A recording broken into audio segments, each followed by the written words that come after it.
ચાલો આ બધાને ખબર પડી ગઈ ફ્લેમિંગનો જમણા હાથનો નિયમ. હવે આવડશે નેક્સ્ટ ટાઈમ.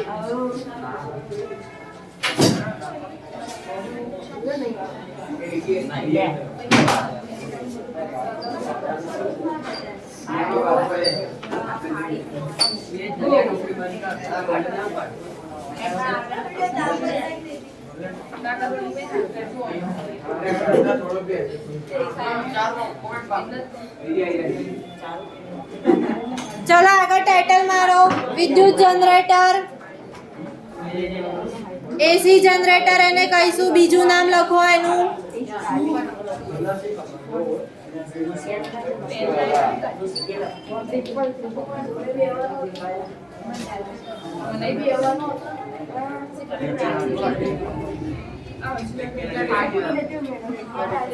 चलो અહીંયા ધ્યાન આપો. એસી એટલે શું? તો અલ્ટરનેટ કરંટ. બરાબર. આગળ આપણે વિદ્યુત મોટર જોયું હતું, એનું બીજું નામ શું હતું? વિદ્યુત મોટરનું ડીસી. હા, ડીસી મોટર. ડીસી એટલે ડાયરેક્ટ કરંટ. બરાબર. એસી એટલે અલ્ટરનેટ કરંટ જે હોય એને કહેવામાં આવે છે.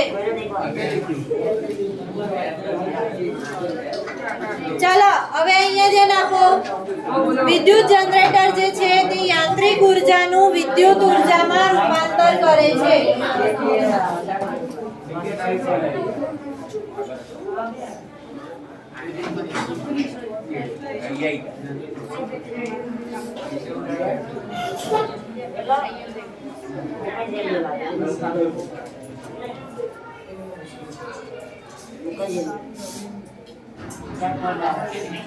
चलो विद्युत जनरेटर યાંત્રિક ઉર્જાનું શેમાં રૂપાંતર કરે છે? વિદ્યુત ઉર્જામાં. આની પહેલા વિદ્યુત મોટર જોયું હતું, તેનો સિદ્ધાંત શું હતો? વિદ્યુત ઉર્જાનું યાંત્રિક ઉર્જામાં. અહીંયા એનું કરવાનું. બરાબર છે. અને બધાએ ધ્યાન રાખવાનું જનરેટર અને મોટર મિક્સ ના થવું જોઈએ. ઓકે. અને એક્ઝામમાં બંનેની સ્વચ્છ આકૃતિ, રચના અને કાર્ય પદ્ધતિ ખાસ કરવાનું. અને કયા કયા સાધનોમાં ઉપયોગ થાય છે તે બધાએ લખવાનું.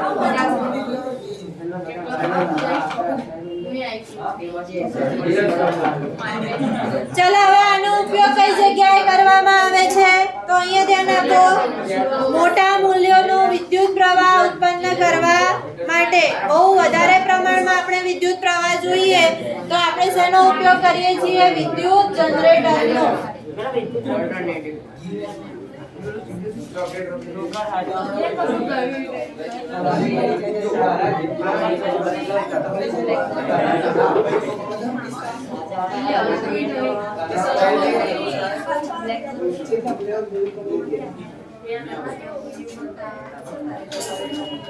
તમારા લોકો ના ભણવું તો બાજુ કાઢો. વચ્ચે અવાજ ના કરો. અહીંયા વિડિયો ચાલુ છે.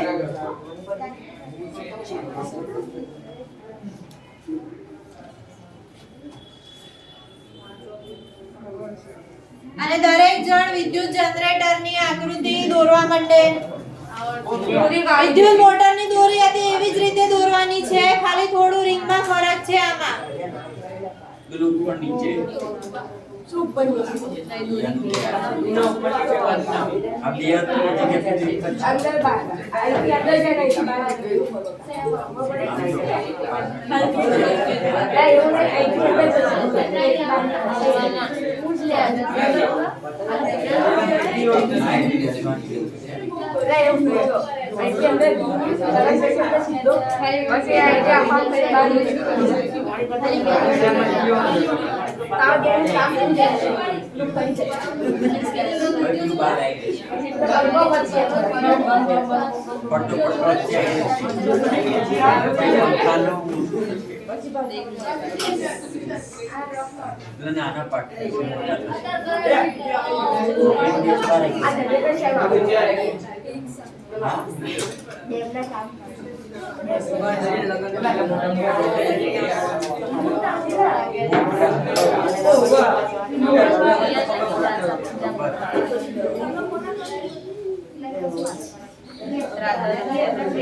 ચલો દરેક જણ દોરવા માંડો વિદ્યુત જનરેટરની આકૃતિ.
चलो आवाज नहीं तोड़ाई गई आकृति बधाने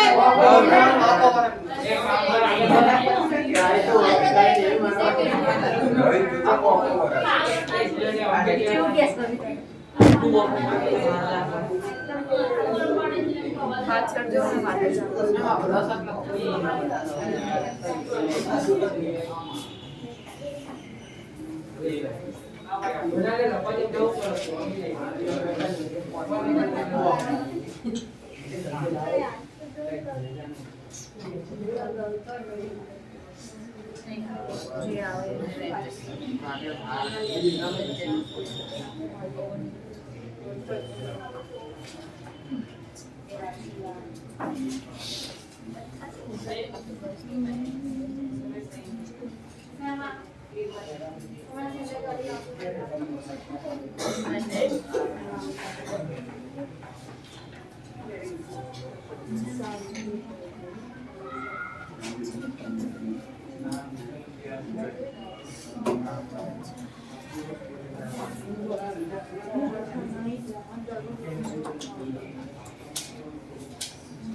ચલો અહીંયા ધ્યાન આપો એ બી સી ડી શું છે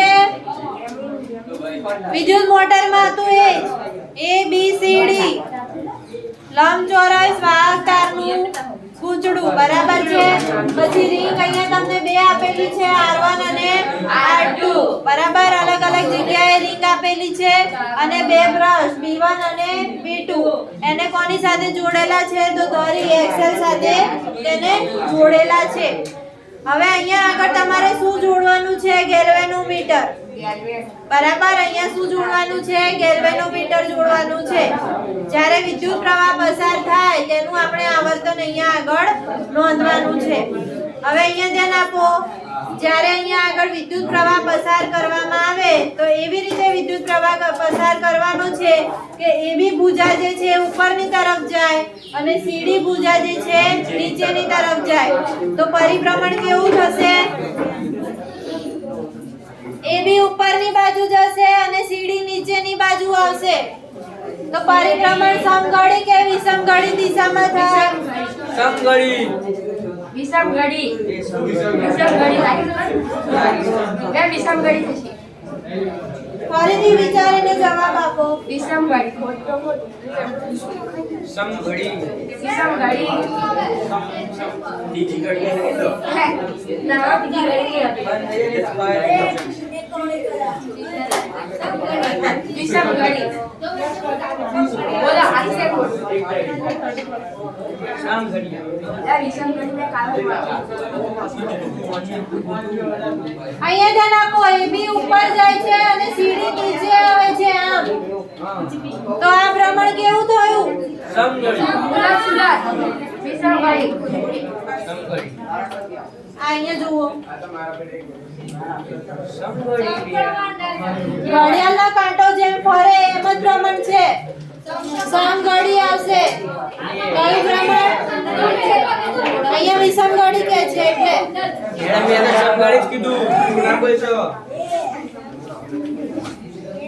સમઘડી દિશામાં વિદ્યુત પ્રવાહ વહેશે અને બહારના પરિપથમાં વિદ્યુત પ્રવાહ જે છે તે બ્રશ B2 થી B1 દિશામાં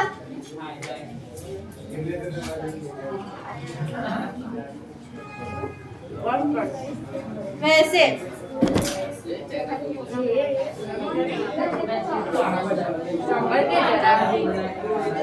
ચલો અહીં ધ્યાન આપો વિદ્યુત પ્રવાહ A B C D બરાબર છે હવે બાહ્ય પરિપથમાં વિદ્યુત પ્રવાહ ક્યાંથી ક્યાં આવશે અહીંથી વિદ્યુત પ્રવાહ પસાર થશે B2 થી B1 B2 થી B1 બ્રશમાં કઈ રીતે આવશે B2 થી B1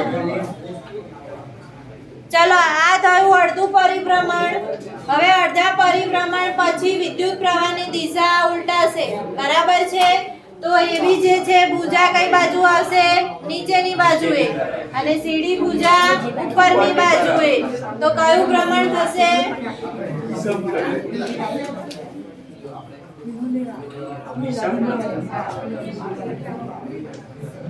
વિષમઘડી બાહ્ય પરિપથમાં વિદ્યુત પ્રવાહ શું આવશે અહીંથી આમ વિદ્યુત પ્રવાહ આવશે તો B1 થી B2 બરાબર બ્રશમાં કેવી રીતે વિદ્યુત પ્રવાહ આવશે જુઓ અહીંયા D થી ચાલુ કરવાનું વિદ્યુત પ્રવાહ D C B A પછી બ્રશ આવશે B1 દેખાય છે બધાને B1 બ્રશ ત્યાંથી આમ થઈને પછી B2 બ્રશ તો અહીંયા તમારે લખવાનું B1 થી B2 મારી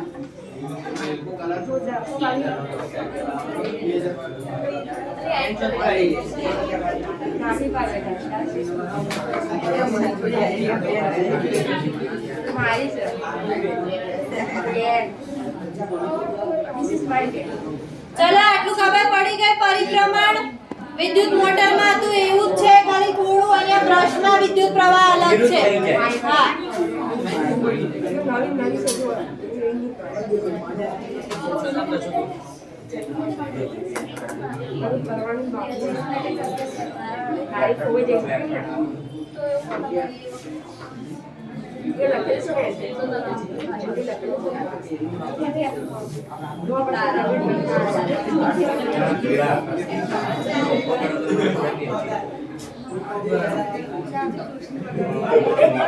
ચલો અહીંયા બધાને લખાઈ ગયું આમાં કોને હજી ખબર નથી પડી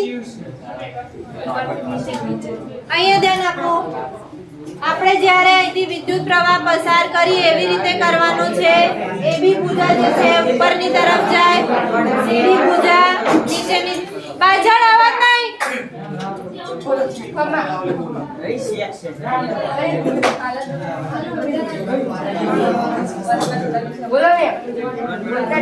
એબી ભુજા ઉપર જાય સીડી નીચેની બાજુએ આવે તો પરિભ્રમણ કેવી રીતે થશે સમઘડી કે વિષમઘડી આખું આમ ફરશે તો પરિભ્રમણ આખું આવશે સમઘડી કઈ દિશામાં વિદ્યુત પ્રવાહ આવશે તો A B C D બરાબર આ પહેલી ઘટનામાં અને બ્રશમાં કેવી રીતે આવશે તો અહીંથી પ્રસાર થશે B2 થી B1 સમઘડી જવાનું આપણે B2 થી B1 આવશે બરાબર ચલો હવે અડધું પરિભ્રમણ થઈ જાય ત્યારે વિદ્યુત પ્રવાહની દિશા ઉલટાય છે કેવી રીતે ઉલટાશે તો D C B એ દિશામાં વિદ્યુત પ્રવાહ વહેશે તો DC જે છે એ ઉપરની બાજુએ જશે અને AB જે છે નીચેની બાજુએ બરાબર છે તો વિદ્યુત પ્રવાહ કઈ દિશામાં થયો D C B A અને આ વિદ્યુત પ્રવાહ કેવો હોય છે પ્રેરિત વિદ્યુત પ્રવાહ અને કઈ દિશામાં મળશે આપણને વિષમઘડી દિશામાં અને બ્રશમાંથી કેવી રીતે આવશે તો B1 થી B2 બરાબર આમ જવાનું છે આપણે એટલે B1 થી B2 તરફ વિદ્યુત પ્રવાહનું વહન થશે ચલો આટલું દોરી લો અને લખી લો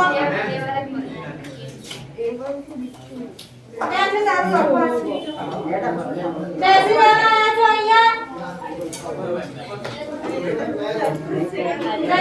બેસો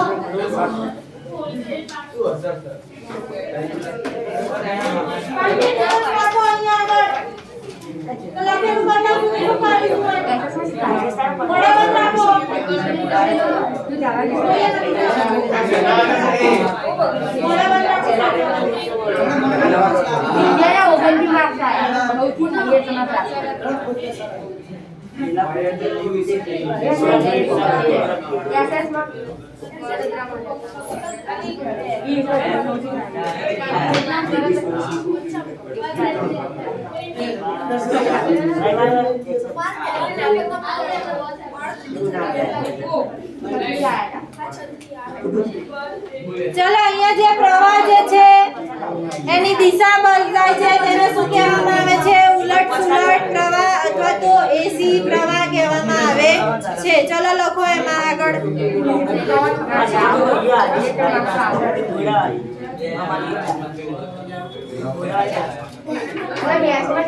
લખો જે પ્રવાહ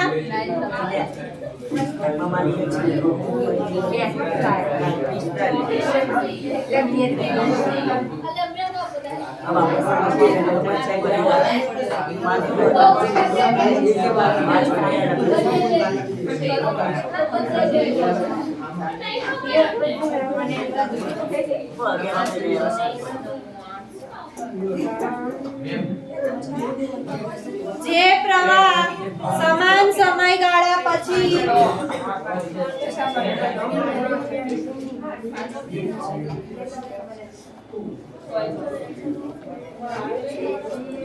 દિશા બદલે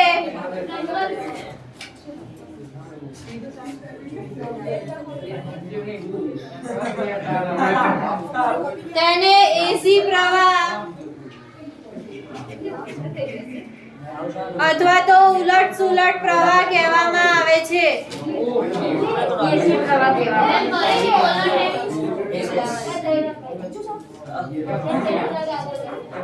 બોલ.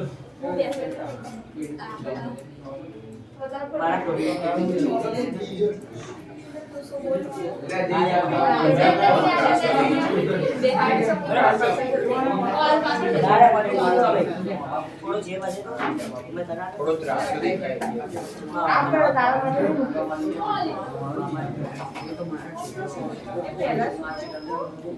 જે પ્રવાહ સમાન સમયગાળા પછી દિશા બદલે તે પ્રવાહને શું કહેવામાં આવે છે? એસી પ્રવાહ કહેવામાં આવે છે. બરાબર, અલ્ટરનેટિંગ પ્રવાહ કહેવામાં આવે છે. અને આ રચનાને એસી જનરેટર કહે છે. લખો બીજી લાઈન. આ રચનાને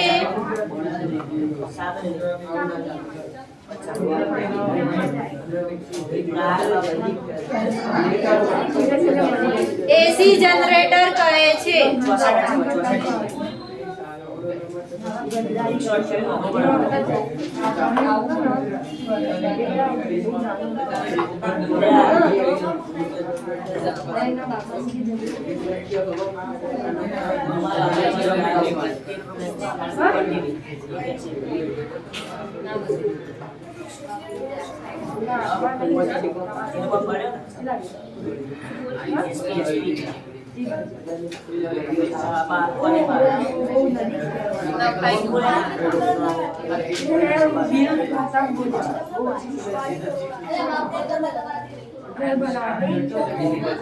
ચાલો અહીંયા ધ્યાન આપો. ડીસી પ્રવાહ અને એસી પ્રવાહમાં શું તફાવત છે? ડીસી પ્રવાહ જે છે સમય સાથે બદલાતો હોતો નથી, જ્યારે એસી પ્રવાહ સમય સાથે દિશા બદલાય છે. આ તફાવત પૂછાતો હોય છે ડીસી પ્રવાહ અને એસી પ્રવાહ.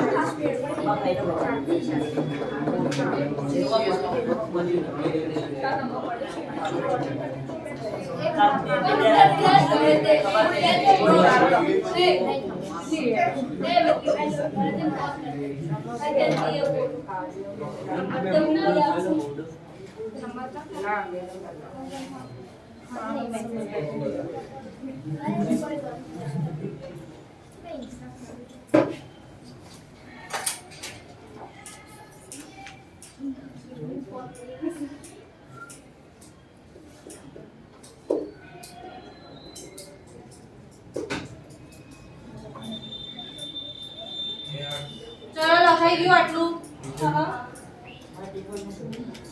ડીસી પ્રવાહ જે છે એ સમય સાથે તેની દિશા બદલાતી હોતી નથી, જ્યારે એસી પ્રવાહમાં સમય સાથે તેની દિશા બદલાતી હોય છે. આટલો તમારે તફાવત યાદ રાખવાનો અને તફાવત પૂછાતો હોય છે એસી પ્રવાહ અને ડીસી પ્રવાહનો.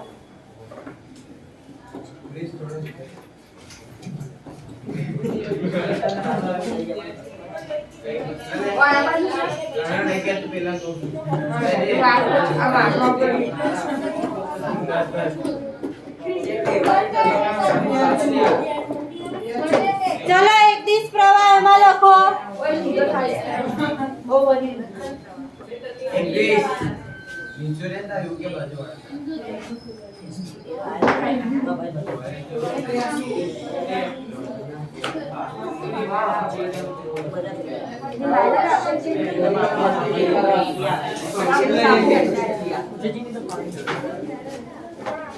એક દિશ પ્રવાહ હંમેશા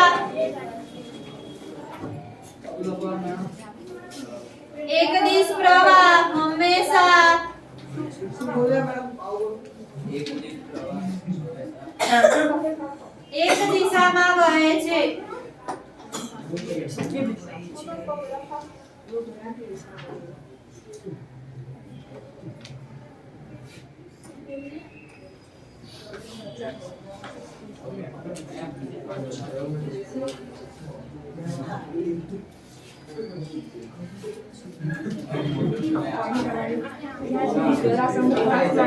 બીજું લખો ઉલટ સુલટ પ્રવાહ.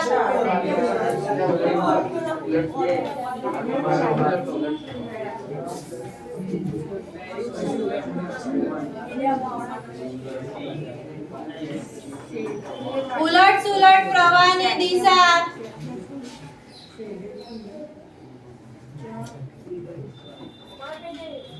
સમયાંતરે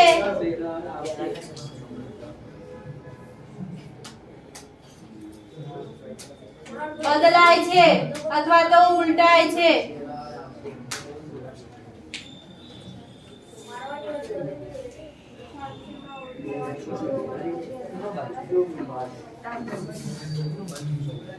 ચલો, મોટા પાવર સ્ટેશન હોય તેમાં કયા પ્રવાહનો ઉપયોગ કરવામાં આવે છે? એસી આવે કે ડીસી પ્રવાહ આવશે? મોટા પાવર સ્ટેશનો હોય ત્યાં આગળ એસી ઓલ્ટરનેટિંગ પ્રવાહનો ઉપયોગ કરવામાં આવે. બરાબર છે? ચલો, ભારતમાં એસી વિદ્યુત પ્રવાહ દર લખો. ભારતની અંદર એસી પ્રવાહ જે છે તેનો દર કેટલો હોય?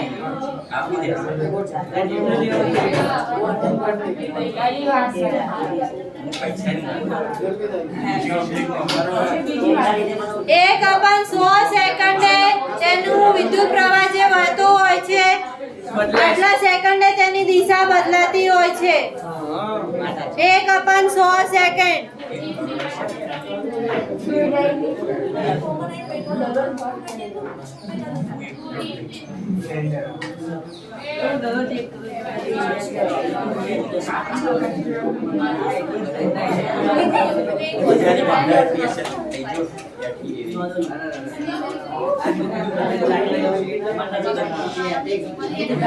ચલો, એસી વિદ્યુત પ્રવાહની આવૃત્તિ કેટલી છે ભારતની અંદર? તો 50 હર્ટ્ઝ.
ચલો, લખાઈ ગયું આટલું.